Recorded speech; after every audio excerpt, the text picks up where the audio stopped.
The world has reached a grim milestone. According to the Johns Hopkins University in the U.S., the coronavirus pandemic has now claimed more than 10,000 lives across the world. Now, the majority of those deaths are no longer in China, where the virus was first detected, but in Italy. There, almost 3,500 people have died, and the cases have now, infections have surged past 41,000. Well, the region of Lombardy in northern Italy is the hardest hit. So many people have died there in recent days that cemeteries are no longer able to cope.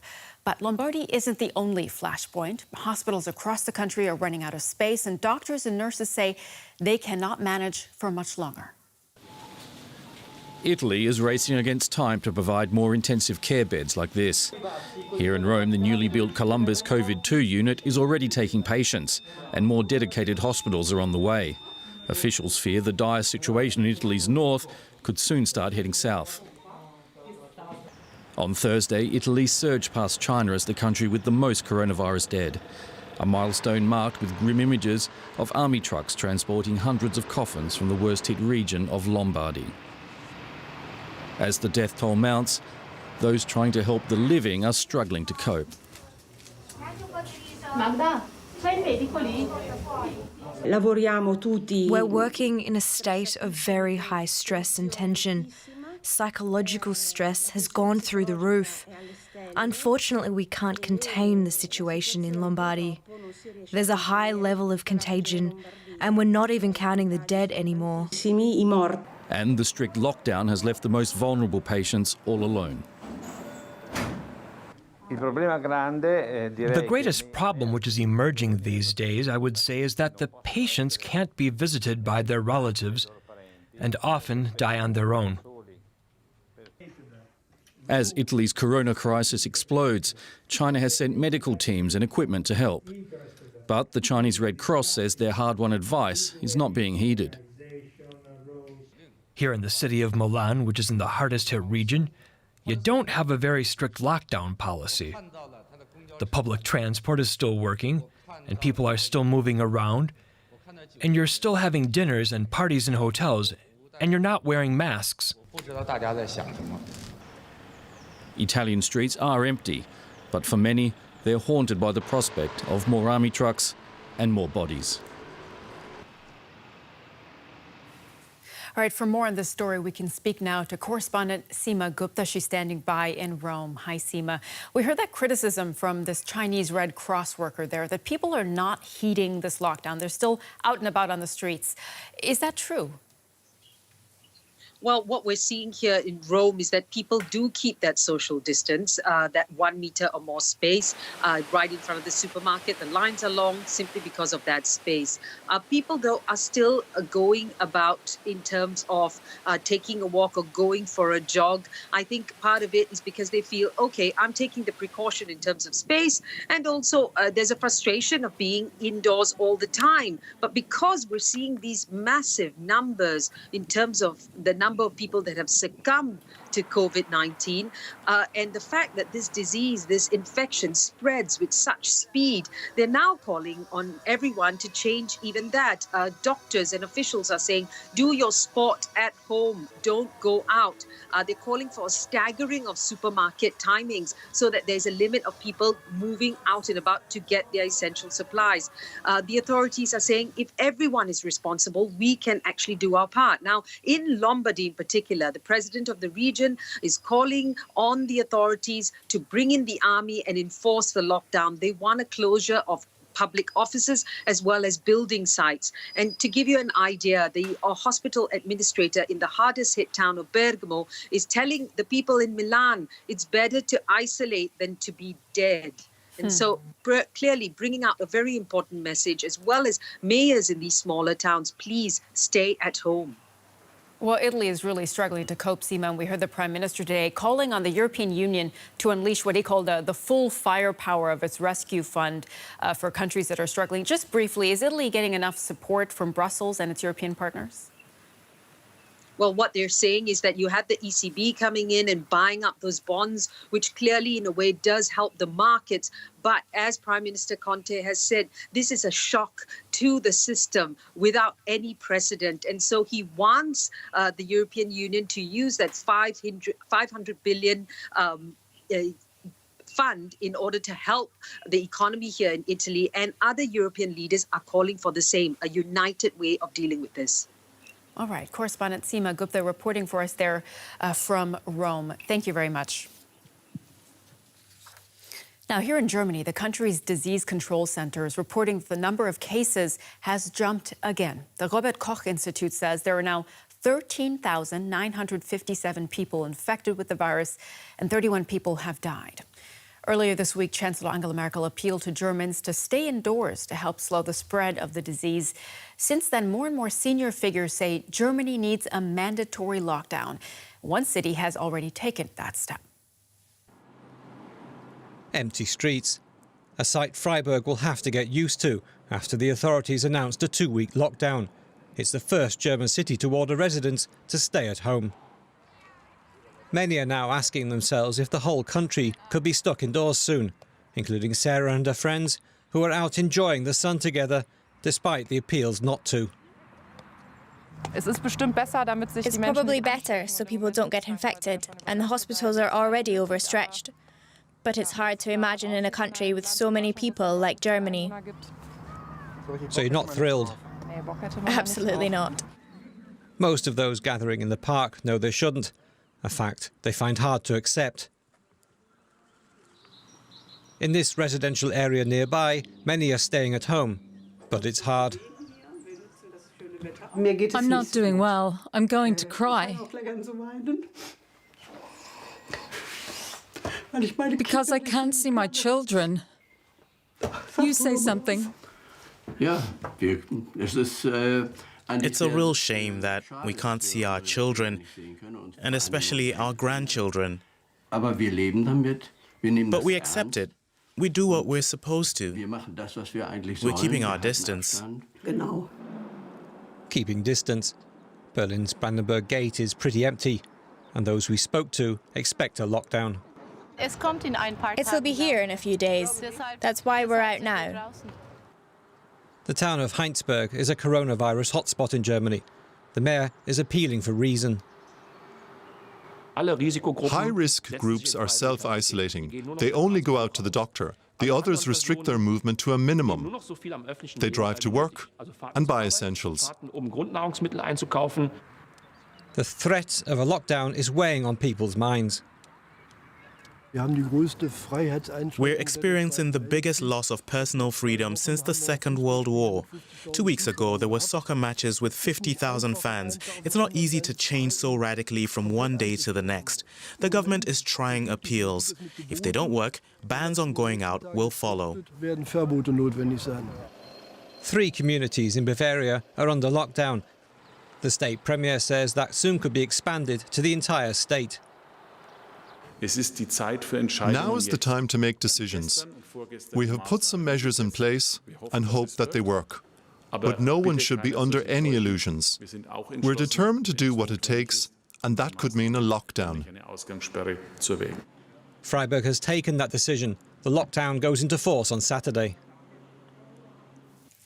As infections spread across the globe, the most populous state in the U.S., California, has advised its 40 million citizens to stay at home, except for essential jobs and errands and some exercise. Well, the announcement in California follows an extraordinary alert from the U.S. State Department. Americans have been told not to travel out of the country under any circumstances. Citizens abroad should return to the U.S. immediately unless they plan to remain overseas. U.S. airports are grinding to a halt. This empty airport in Seattle reflects a nationwide attempt to curb further spreading of the coronavirus. Instructions to isolate are also becoming more urgent. The most populous U.S. state, California, issued a stay-at-home order starting Thursday night. There's a mutuality and there's a recognition of our interdependence that requires of this moment that we direct a statewide order for people to stay at home. That directive goes into force and effect this evening, and we are confident that the people of the state of California will abide by it. According to officials, over 50% of Californians could be infected with the coronavirus within 2 months. Spring breakers around the country have been ignoring warnings to avoid large gatherings. We do care about our health. It is like a big concern, but my thing is one day we're gonna die, so might as well go out with a bang. In other U.S. states, virus testing is being rolled out to provide a clearer picture of the scale of the outbreak. In New York, 6 drive-through centers aim to test hundreds of people a day, but officials have said there could be problems sourcing enough testing kits. In Houston, Texas, drivers and passengers queued up for over 2 kilometers to get their swabs taken. The mayor of the city says testing capacity is insufficient. There's not enough testing available right now to meet demand. We hope to start tomorrow. That would be on a limited basis, and primarily the focus will be on first responders and healthcare providers. Some experts believe that the lack of an effective testing system has allowed the coronavirus to spread undetected in the U.S. for weeks. Let's take a look now at some other corona-related developments around the world. U.S. President Donald Trump has canceled plans to host the Group of 7 G7 summit in June. Instead, he will meet with leaders from the world's wealthy democracies via video conference. South Africa's health minister says confirmed cases in the country have risen by 52 to a total of 202. A hard-hit Iran has appealed for international pressure to bring an immediate end to U.S. sanctions so it can import medicine and equipment desperately needed to fight the pandemic. Health officials in Australia say nearly 3,000 passengers who disembarked from a cruise ship in Sydney on Thursday were ordered to self-isolate after 3 of them tested positive. Well, as the outbreak spreads around the world, we wanted to take a look at some of the science behind it. So what makes a virus contagious? And what exactly happens during an infection? Our science team took a look. Several thousand species of viruses have been classified so far, but researchers believe millions more are left to be discovered.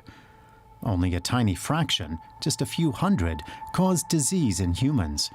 Many of these infectious pathogens, including the one that causes COVID-19, are transmitted via droplets when someone who's infected coughs or sneezes. A virus is little more than a collection of genetic information protected by a protein coat. It's not viewed as a full-fledged form of life because, unlike life forms, it doesn't make its own energy. It has to steal energy to make more of itself. To replicate, a coronavirus has to invade living cells, like those in the lung of a human being. First, viruses like SARS-CoV-2 dock on specific receptors on the cell's outer membrane. Once attached, they can either be absorbed entirely by the cell or inject their genetic sequence into its interior. The cellular machinery is then hijacked to churn out more viral envelopes and sequences. When assembled, the new viruses then burst out of the infected cell to infect others, usually killing the host cell in the process. Our science correspondent Derek Williams put together that report for us. He joins us now for more. Hi, Derek. You've been following all of the latest developments on the coronavirus pandemic. What are researchers talking about at the moment? Well, on the prevention and treatment side of things, there's been a lot of chatter about an attempt to develop a vaccine in the UK, which they fast-tracked. The researchers have said if all goes well, they could have a viable candidate by the end of this year, though pretty much every expert out there continues to say that we won't be seeing a vaccine before mid-2021 at the earliest. There's also been a spike in excitement about possibly treating the disease with an anti-malarial medication. But with treatment still somewhere down the line, a lot of the focus is on the measures that different countries are implementing to try to contain the spread of the disease and to what extent they could influence or accelerate what's called herd immunity. Yeah, herd immunity has been mentioned a lot, Derek, especially in the context of the UK. I mean, what exactly does it mean? Well, herd immunity is the goal in an outbreak. It describes a situation where so many people in a population are immune to an infection that it can effectively stop the disease from spreading. So people can grow immune in one of 2 different ways. Either they can catch the disease and build up an immune response that'll prevent them from being infected by the same bug in the future, or they can be given a vaccine that provokes the same response, even though they didn't catch the disease. So for the purposes of herd immunity, it doesn't really matter which of those two ways they develop an immune response. What's important is that as the number of people who are immune to the bug grows in a population, the slower the bug begins to spread. So imagine a situation where you're at the beginning of this outbreak and no one is immune, and an infected person gives it to two other people. Well, once 50% of the population has acquired immunity, then an infected person can only statistically give it to one other person rather than two, because the other one would have been given, that they would have given it to is already protected. So rising immunity in the herd and society as a whole acts on as a brake on the spread of the disease. But there's been a lot of discussion in Britain and the Netherlands in particular about trying to reach herd immunity in a controlled way in their populations. But that means that with where we are right now with no vaccine, the authorities would basically have to accept that large numbers of people are getting sick quickly, so their immunity would help protect the rest. Yeah, Dirk, what does the science say? I mean, can herd immunity really work as an approach here? Well, some epidemiologists say it's an interesting idea, or at least it would be in an experimental setting, but pretty much all of them seem to agree that trying to implement some kind of controlled herd immunity in a rapidly evolving scenario like the one that we're in right now would be insane for a couple of different reasons. First and foremost is, of course, the big question of immunity to the virus. We assume there's going to be an immune effect after someone's caught COVID-19, but we still don't know much about that or how long it will potentially last. And allowing a virus to spread when you don't know whether people could become susceptible a second time is a huge risk. There's also the question of how controlled measures would remain. The whole point behind social distancing measures is to slow disease spread, flatten the curve until you've got the medicines and vaccines in place. So it's far too easy to imagine a scenario where intentionally allowing people to catch the disease could spiral out of control. And at least for now, the researchers that I've talked to and read are saying, don't do it. All right, our science correspondent Derek Williams reporting for us there. Derek, as always, good to talk to you. All right, let's take a look now at how the global coronavirus crisis is affecting business. A luxury car maker, Bentley, will halt its car production in the UK for 4 weeks. The decision was made to keep employees safe. Also, due to the pandemic, there is growing uncertainty regarding part supplies. The British luxury brand is owned by Volkswagen. That German company announced its own shutdowns earlier this week. And German Economy Minister Peter Altmaier wants to loosen antitrust laws to allow greater cooperation between retail businesses in the fight against the virus. The magazine Der Spiegel quotes Altmaier saying that the government is willing to allow closer cooperation between the food industry and retail sector to secure supplies in Germany. Well, the virus is also having a huge impact on financial markets around the world. After historic drops, things are looking a bit better on Friday. A share surged more than 7% in South Korea and 5% in Hong Kong. Investors seem optimistic after governments and central banks rolled out measures to cushion the economic fallout from the pandemic. And there is more to come. China is reportedly set to unleash a fiscal stimulus worth trillions of yuan. In the U.S., the Senate is mulling a $1 trillion package that would include support checks for most Americans and relief for small businesses. Impeachment is adjourned until Tuesday. And let's go right to our correspondent, Chelsea Delaney. She's standing by for us at the Frankfurt Stock Exchange. Hi, Chelsea. Good to see you. So there's been some relief on European markets this morning, but overall, it's been a pretty rough 2 weeks. So what are things like there today? Well, there is definitely cautious optimism heading into the weekend. The DAX is up about 5 to 6%. But as you can see behind me, it's getting increasingly quiet here at the Frankfurt Stock Exchange. And I think it's also important not to read too much into these one-day upswings in the market.